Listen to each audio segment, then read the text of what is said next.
ایمان کے وہ حصے یا ایمان کی وہ شاخیں جن کا تعلق قلب سے ہے، جن کا تعلق دل سے ہے، ان کی تعداد 30 ہے۔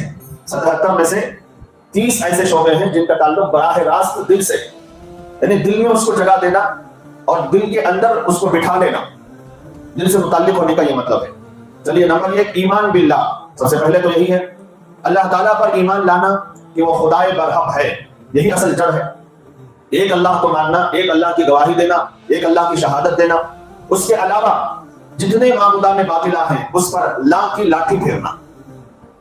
ہمارا کلمہ شروع ہوتا ہی ہے لا سے، لا الہ نہیں ہے کوئی معبود، پہلے ہم دوسروں کی نفی کرتے ہیں، الا اللہ سوائے اللہ کے، اس میں تاکید پیدا ہو جاتی ہے۔ تو یہ سب سے پہلا حصہ، سب سے اہم حصہ، سب سے امپورٹنٹ حصہ ہے۔ اب اسی کی شاخیں آگے جتنی بھی آپ سنیں گے۔ تو پہلا ہے ایمان باللہ، یعنی اللہ تبارک و تعالیٰ پر ایمان لانا کہ وہ خدائے برحق ہے، اس کے سوا کوئی حق نہیں ہے۔ جتنے بھی دنیا کے اندر معبودان ہیں جن کی پرستش کی جاتی ہے، جن کی پوجا کی جاتی ہے، جن کو مانا جاتا ہے، جن کو خدا کے درجے پر بٹھایا جاتا ہے، وہ سب کے سب لا الہ کی زد میں آ جاتے ہیں اور الا اللہ کی تلوار اس پر پڑ جاتی ہے۔ تو ہر ایک ایمان والے کو سب سے پہلے اپنے ایمان کو ٹھیک کرنا چاہیے۔ سوائے اللہ کے نہ کوئی کسی کی عبادت ہوگی، نہ تو کسی کے سامنے سر کو جھکایا جائے گا اور نہ ہی کسی کے سامنے مانگنے کے لیے ہاتھ اٹھایا جائے گا۔ یہ ہے ایمان کا مختصر سا مطلب۔ نمبر 2 اعتقاد حدوث ما سوى اللہ، یعنی یہ عقیدہ رکھنا کہ اللہ تبارک و تعالیٰ کے سوا جو چیز کی ہے وہ سب حادث ہے اور خدا کی مخلوق ہے۔ شروعات میں جہاں اللہ کے متعلق عقیدے آئے ہیں اس میں یہ بحث آ چکی ہے شروعاتی بیانوں میں، کہ جتنی مخلوقات ہمیں نظر آ رہی ہیں، آسمان زمین کے درمیان، اس کائنات کے اندر جتنی مخلوقات ہیں، اللہ کے سوا جو کچھ ہے، اللہ کی ذات کو چھوڑ کر جو کچھ ہے وہ حادث ہے۔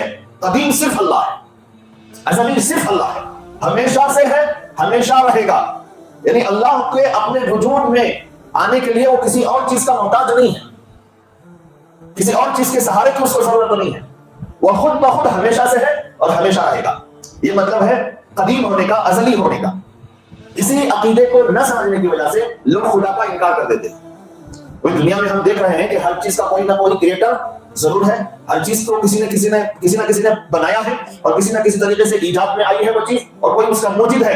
ساری دنیا کو جب کسی نے بنایا ہے تو دنیا کو بنانے والے کو کس نے بنایا، یہاں ایمان چلا جاتا ہے۔ اگر یہاں رک گئے کہ بنانے والے کو کوئی نہیں بنا سکتا، وہ خود بخود ہے، یہاں ایمان بچ جاتا ہے۔ اس سے اوپر جائیں گے ایمان ختم، وہاں رک جائیں گے تو ایمان بچ جاتا ہے۔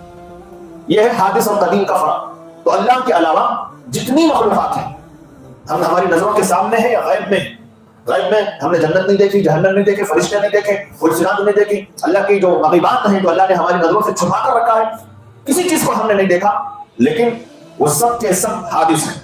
ایک زمانے تک نہیں تھے، ایک زمانے کے بعد پیدا ہوئے، پھر ایک زمانے کے بعد ختم بھی ہو جائیں گے۔ یہ حادث ہونے کا مطلب ہے۔ جس کی ابتدا اور انتہا ہو وہ حادث ہے۔ دنیا میں انسان نہیں تھا، ایک وقت آیا ہے، اب پھر ایک وقت ختم ہو جائے گا، زمین لپیٹ دی جائے گی، آسمان لپیٹ دیا جائے گا، کائنات کو توڑ پھوڑ کر ختم کر دیا جائے گا، حادث ہے۔ اللہ کے علاوہ جتنی مخلوقات ہیں سب کے سب بعد میں پیدا ہوئی مخلوق ہے، اور سب کو پیدا کرنے والا کریٹر اللہ ہے۔ اور کریٹر کریشن میں ارے بولو نہیں آتا، بنانے والا خود بنی ہوئی چیز میں۔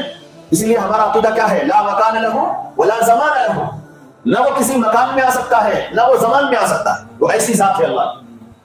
تو میرا نمبر 2 اعتقاد حدوث ما سوى اللہ، عقیدہ رکھنا کہ اللہ کے سوا جو چیز بھی ہے وہ سب حادث ہے، بعد میں پیدا ہوئی ہے، اللہ کی مخلوق ہے۔